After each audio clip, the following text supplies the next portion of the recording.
Assalamualaikum warahmatullahi wabarakatuh. Selamat datang di mata kuliah Manajemen Keuangan Internasional, pertemuan kedua. Hari ini kita akan membahas tentang International Monetary System atau Sistem Moneter Internasional.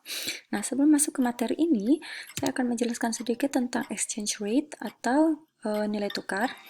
Seperti kita lihat di sini, ada negara yang menggunakan USD, ada peso, ada franc, atau Indonesia yang menggunakan Indonesian rupiah. Nah, secara global, hampir setiap negara memiliki mata uangnya masing-masing. Kenapa memakai kata hampir? Sebenarnya karena ada beberapa negara yang bergabung dalam sebuah serikat atau uni, lalu mereka bersama-sama menentukan satu nilai mata uang, seperti yang kita lihat di sini di Eropa, mereka menggunakan euro. Nah, untuk bertransaksi secara global, dibutuhkan adanya exchange rate untuk memberi harga tertentu terhadap nilai uang masing-masing negara. Nah, secara singkat atau secara lebih jelas, exchange rate itu sebenarnya adalah value of currency, nilai dari mata uang, versus nilai dari mata uang lain, contoh Indonesian rupiah versus USD, dikonversi menggunakan fixed atau floating rate. Nah, fixed atau floating rate ini akan kita jelaskan lagi, kita bahas lebih dalam di pertemuan selanjutnya.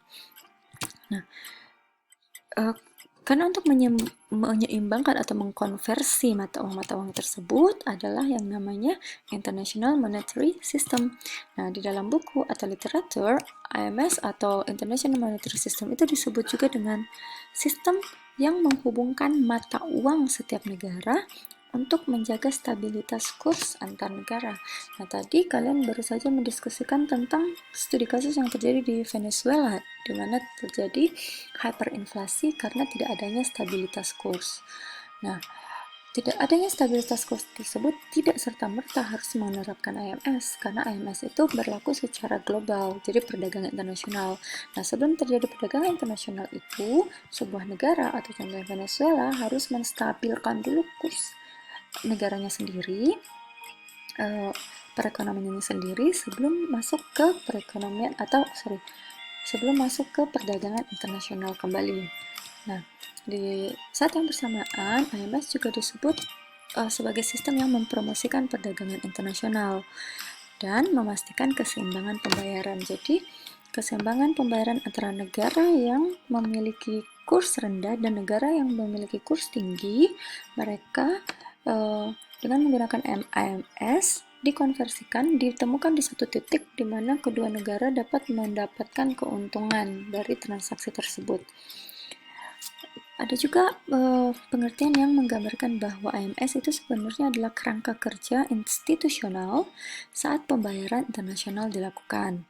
Pergerakan modal diakomodasi dan nilai tukar antar mata uang ditentukan.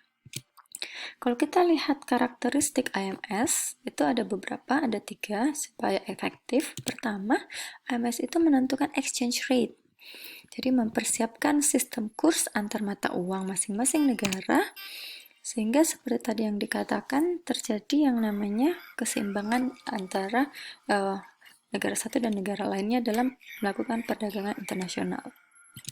Nah, kedua, adanya adjustment mechanism atau mempersiapkan mekanisme penyesuaian untuk mengantisipasi ketidakseimbangan pembayaran, karena ada beberapa negara yang nilai kursnya stabil tapi ada negara tertentu yang mengalami fluktuasi, biasanya terjadi karena keadaan internal negara tersebut, baik karena politik, karena ekonomi, ataupun adanya bencana yang terjadi di sebuah negara. Nah, yang ketiga adalah international reserves atau cadangan, mempersiapkan cadangan internasional untuk menutupi defisit pembayaran bila sebuah negara tidak berhasil melakukan pembayaran. Nah, kalau kita lihat timelinenya di sini, International Monetary System itu muncul malah sebelum tahun 1875. Nah, saat itu dikenal dengan namanya bimetallism. Nah, bimetallism itu adalah sebuah standar ganda sebagai pembayaran internasional, di mana pada saat bimetallism itu negara berhak memilih menggunakan emas atau menggunakan perak. Nah, setelah tahun 1975, adanya digunakan classical gold standard. Nah, classical gold standard ini menggunakan emas ya, seperti dengan namanya, menggunakan emas. Jadi masalahnya adalah pada saat kita menggunakan emas, ada sebuah negara yang memiliki emas yang sangat banyak, ada juga negara yang memiliki emas yang sedikit.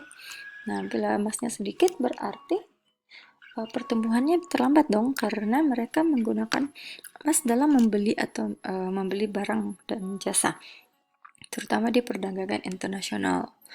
Setelah tahun 1914 itu terjadi Perang Dunia Pertama, di mana pada saat Perang Dunia Pertama terjadi depresiasi ekonomi, terutama di negara-negara Eropa. Inggris dan Jerman mengalami depresiasi yang paling parah.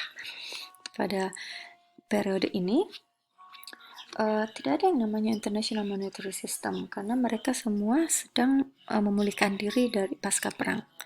Saat itu, lalu Amerika mengambil alih dengan menggunakan Bretton Woods System. Nah, Bretton Woods System ini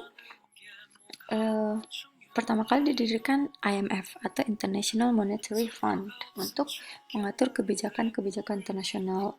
Jadi di sini juga World Bank didirikan. Jadi currency semua disesuaikannya ke USD. Dan USD itu lalu diubah menjadi emas. Dan yang terakhir yang sampai sekarang dilaksanakan yang namanya exchange rate regime.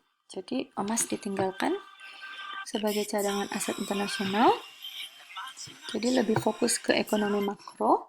Lalu ada yang namanya flexible exchange rate.